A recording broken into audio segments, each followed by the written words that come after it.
La información, dicen, es poder, y una de las empresas que se dedica precisamente a investigar, a hacer análisis de mercado, que es pues una actividad fundamental en los negocios hoy en día, es de la Riva Group. De la Riva Group acaba de liberar un estudio muy interesante que da cuenta del México emergente. ¿Dónde están parados los mexicanos? ¿Cuál es el estado de ánimo? ¿Cuál es la percepción que tienen de lo que ha sucedido en los años recientes en el ámbito económico, político, social? ¿Cómo nos ven desde fuera? Bueno, pues esto es parte de lo que platicaremos a continuación con Gabriela de la Riva. Ella es precisamente socia, presidenta y fundadora de la Riva Group. ¿Cómo estás? Bienvenida, muy buenas noches. Pues muchas gracias, Darío. Muchas gracias y mucho gusto estar aquí contigo. México emergente, ¿cómo entender de inicio este título que le dan al estudio, al análisis del cual empezaremos a hablar a continuación? Mira, el nombre parte del México emergente, parte porque fuimos descubriendo que hay 3 códigos que estamos usando los mexicanos para resolver los conflictos de siempre, pero de formas distintas. Entonces están los códigos residuales, que son los códigos que usábamos hace muchos años, que siguen usando algunas personas, algunas marcas, pero que ya no funcionan en tiempos actuales. Están los códigos dominantes, que son los que usamos la mayoría de la gente, y están los códigos emergentes, que están usando un porcentaje de la población en México, que son a los que llamamos el México o los mexicanos emergentes, que son los mexicanos que están rompiendo estereotipos, que están siendo mucho más lanzados, valientes, con un lenguaje mucho más fresco, más horizontal, sin tanto complejo, porque lo que pudimos comprobar en este estudio, que fue un estudio muy ambicioso y muy grande, es que los mexicanos somos de los países más acomplejados del mundo.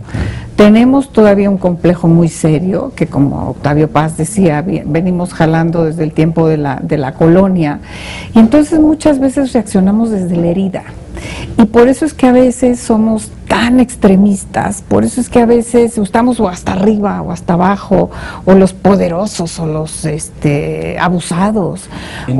En ese México emergente, ¿estarían las nuevas generaciones de los mexicanos? Sobre todo, mira, puedes encontrarte con gente de 80 años, pero con un pensamiento muy joven, pero la mayoría son jóvenes 20, 30 y no más, y un nivel sociocultural un poco más alto, la mayoría. Pero encuentras mexicanos emergentes. Te pongo un ejemplo: don Julio Millán, el futurólogo que fue uno de nuestros entrevistados para el estudio, pues es un tipazo, fundador del Instituto de Futurología Mundial, es el único mexicano que está en el board de Nike, por ejemplo, ¿no? Entonces tenemos mexicanos emergentes de todas las edades, condiciones, niveles socioeconómicos, pero que quieren una forma diferente de exigir, de comunicarse y de hacer las cosas. ¿Qué es lo que están diciendo estos mexicanos, este México emergente? ¿Cuáles son los datos duros más destacables de este análisis?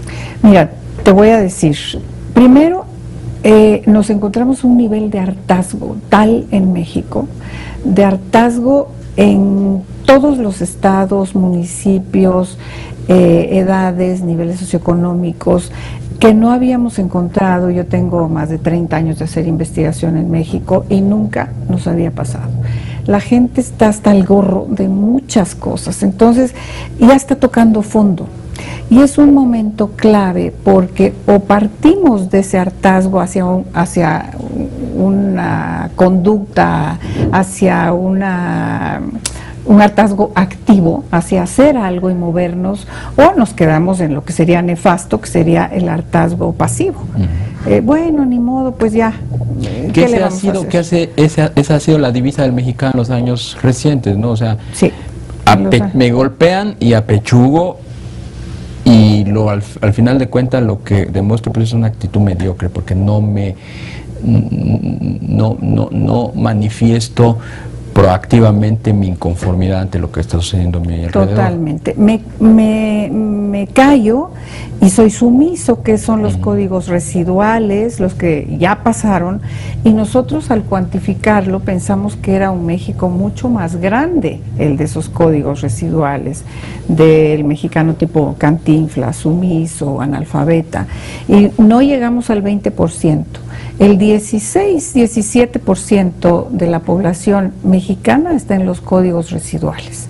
Y hay muchos políticos, hay muchas marcas que todavía siguen hablándoles a los mexicanos como que si fueran estos mexicanos del tiempo de Cantinflas o del tiempo del Torito, ¿no? ¿Qué están pidiendo estos mexicanos? ¿Qué es lo que están externando en este estudio? Mira, están pidiendo un tipo de liderazgo mucho más horizontal, mucho más transparente, mucho más abierto, auténtico, valiente, fresco, ya no el típico discurso del tribuno, del político de arriba para abajo, tipo Muñoz Ledo, por ejemplo, que en su tiempo funcionó muy bien, pero que ahora ya no lo entienden.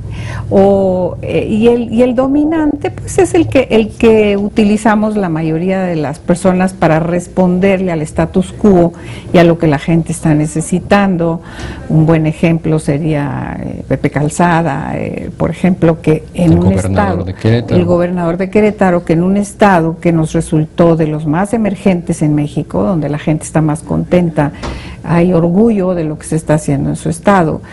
Él tiene digamos, un tipo de discurso no tan horizontal, pero un discurso de un maestro, de un profesor, y se le entiende bastante bien. Dijiste que Querétaro es uno de los más emergentes. ¿Qué otras entidades del país serían emergentes y cuáles son los más atrasados? Por diferentes razones, emergente en cuanto a cambio de mentalidad. Por ejemplo, Tijuana resultó una ciudad que ha avanzado mentalmente en cuanto a la frontera, sin complejos, y ha adaptado las conductas de Estados Unidos y bueno, tienen una fórmula que ha funcionado. Oaxaca nos llamó mucho la atención, porque Oaxaca, a pesar de los problemas de los maestros que tratan de molestar todo el tiempo, es un estado con mucha, por ejemplo, le da a sus artistas, les da un lugar muy especial, aprecia, pero no se queda con su arte en los siglos o en los años 70, sino ha sabido evolucionar y comunicarse con el mundo. Recibe artistas del mundo, exporta su arte, es un estado muy tolerante y es un estado con códigos interesantes ahí también en sustentabilidad y cosas, bueno, interesantes. La Ciudad de México aprendió a vivir en el caos. Aprendimos del caos a volvernos cool. Y es una ciudad que recuperó el orgullo de ser chilango. ¿Te acuerdas que hace algún tiempo, pues, haz patria y mata un chilango y te sentías feo si ibas a otro lado y eras chilango? Entonces, bueno, los chilangos son un ejemplo. Y en este estudio, algo de lo que nos sale es que necesitamos una narrativa México-país urgentemente. Todos los países tienen su historia, pocos países tienen su narrativa. México no tiene una narrativa. ¿Qué debemos entender como narrativa del país? Narrativa, cuando yo hablo de narrativa, que yo no soy semiótica, pero aquí participaron muchos semióticos, es cuando tú cuentas el cuento de la Caperucita Roja. Te queda muy claro cuál es la misión, cuál es el héroe, cuál es el malo del cuento, y no hay dudas. Seguramente que tú conoces el cuento, porque es una narrativa perfecta. En cuanto a México país, hay países que tienen su narrativa muy clara y nos están tomando la delantera. En Latinoamérica, Brasil, por ejemplo. Brasil es el gigante que despierta, es un país sensual, y eso se conoce en todo el mundo. Es un buen lugar para invertir, porque está despertando. Costa Rica. Fuimos a Singapur, a China, a India, a Europa, a 10 países, y nos hablaban, por ejemplo, de Costa Rica como, sí, es el país verde, está clarísimo, sustentable, verde, no hay ejército, etcétera. Perú está mucho más reconocido. Te hablo de la gente común y corriente, no de los líderes, pero mucho más identificado en el mundo que México. En la mejor comida latinoamericana se posicionó como la peruana. Por ejemplo, ahorita que estamos en un proceso de discusión de reformas estructurales, que se ha hablado mucho del Mexican Moment, un momento mexicano, ¿no tenemos esa percepción de un país atractivo para la inversión? No. Poco. ¿Eso no sería narrativa? Fíjate que entre los... No, no es narrativa, es noticia. Es noticia, pero no es una narrativa consistente. Una narrativa es, por ejemplo, lo que decidió hacer Sudáfrica, Alemania. Alemania, dentro de su narrativa, tiene la tecnología alemana. Y la marca Alemania alimenta a sus marcas al hablar de tecnología, y unas marcas de coches o lo que tú quieras se retroalimentan. El diseño está en la marca Italia, Ferraris, etcétera.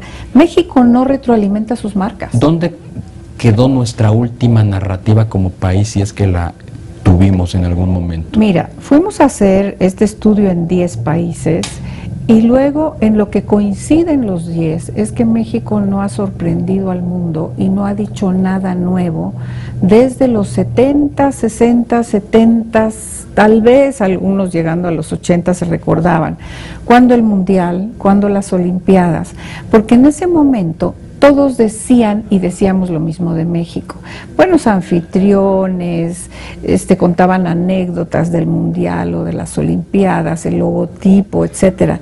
Pero no hemos hecho. Una narrativa se define entre un grupo de líderes con el gobierno y se dice qué vamos a decir de México, qué ingredientes tenemos, qué podemos decir, qué nos creen en el mundo. Nos juntamos, decimos lo mismo y chin chin el que se raje, porque sí, es muy fácil decir, bueno, vamos a decir tal cosa de México, pero ya luego cada uno se va por su lado. No, hay que tener cierta disciplina. Y eso no lo hemos hecho No lo hemos hecho. Hay muchos países que lo han hecho, lo decidió hacer Sudáfrica en su momento, Japón después de la Segunda Guerra, lo hizo Brasil, lo hizo Perú, lo hizo Costa Rica. Bien. Pero bueno, es un método, es una metodología. Pues ya tendremos oportunidad de seguir escudriñando este estudio. Desafortunadamente se nos acaba el tiempo. Gabriela, yo te invito a que estemos en contacto para conocer más, que sin duda se trata de un estudio, de un análisis en México emergente que nos debe llamar la atención, pues por lo que nos está comunicando nuestra propia sociedad. Muchísimas gracias, Gabriela de la Riva, fundadora y presidenta de la Riva Group. Te invitamos a seguir cuestionando la información con los siguientes videos.